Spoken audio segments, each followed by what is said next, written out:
ঈশ্বরদী চলে আসবো, তাই আগের দিন বান্ধবীর সঙ্গে দেখা করতে গেলাম বান্ধবীর বাসায়। আসসালামু আলাইকুম, কি অবস্থা আপনাদের, কেমন আছেন? আলহামদুলিল্লাহ, আমি ভালো আছি। আমি আপনাদেরকে বলেছিলাম কোনো এক ভিডিওতে আমার বান্ধবীকে নিয়ে হাজির হব, তো ফাইনালি আজকে আসলাম। ওর বাসায় এসে দেখি ও দুপুরে রান্না বান্না নিয়ে ব্যস্ত, কারণ ওর মা বেঁচে নেই।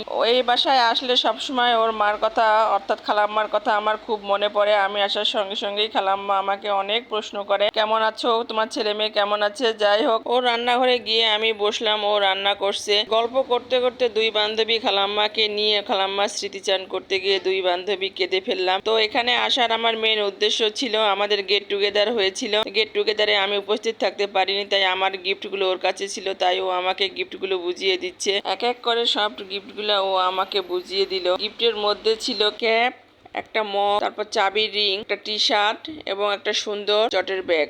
গিফটগুলো আমার খুব সুন্দর পছন্দ হয়েছে। গিফটগুলো দেখে আমার ভালোই লাগলো। এবার দুই বান্ধবী মিলে এসব নিয়ে অনেক গল্প করলাম, হাসি ঠাট্টা করলাম। হাসি ঠাট্টা করার পরে ও আমাকে গেঞ্জিটা দেখাচ্ছে এবং ওর গায়ে দিয়ে দেখাচ্ছে। আমরা দুই বান্ধবী ছোটবেলায় একসঙ্গে লেখাপড়া করে আসছি। আরো অনেক বান্ধবী ছিল, তারপর আমরা দুজন একেবারেই আলাদা ছিলাম। আত্মার সঙ্গে আত্মার মিল না হলে নাকি আত্মীয় হয় না।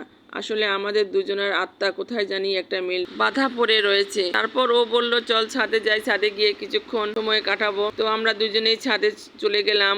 ওর ছাদটা খুব সুন্দর। ওর ছাদটাতে আমি কখনো উঠিনি, আসলে ওঠার কখনো সময়ই হয়নি। অনেক সুন্দর ফুলের গাছ লাগিয়েছে, তাই বললাম, কি রে, তোর ছাদে এত ফুলের গাছ? আমি তো দেখে অবাক হলাম। ও বলল, তুই যে আসিস না, ছাদে উঠিস না, তাই দেখিসনি। আসলে গাছগুলাতে ও যত্ন নেওয়ার সময় পায় না, কারণ ও চাকরি করে, ও স্কুল টিচার। তাই ও শ্বশুর বাড়িতে আসার সময় পায় না। ও বাবার বাড়িতে থেকেই চাকরি করে। ও শ্বশুর বাড়ি ঈশ্বরদী, আমার শ্বশুর বাড়ির পাশেই। আমরা স্টুডেন্ট লাইফে বলেছিলাম যে দুই বান্ধবী যেন একই বাড়িতে বিয়ে হয়, কিন্তু একই বাড়িতে তো হয়নি, একই জায়গায় হয়েছে। কিন্তু হয়ে কি লাভ বলেন তো? আবারও তো দুইজন দুই দিকেই থাকতে হয়। ও তো শ্বশুর বাড়িতে থাকতে পারে না, ও চাকরি সূত্রে। আমাদের দু বান্ধবীর ঝগড়াঝাটি করে কখনো কথা বন্ধ হয়নি।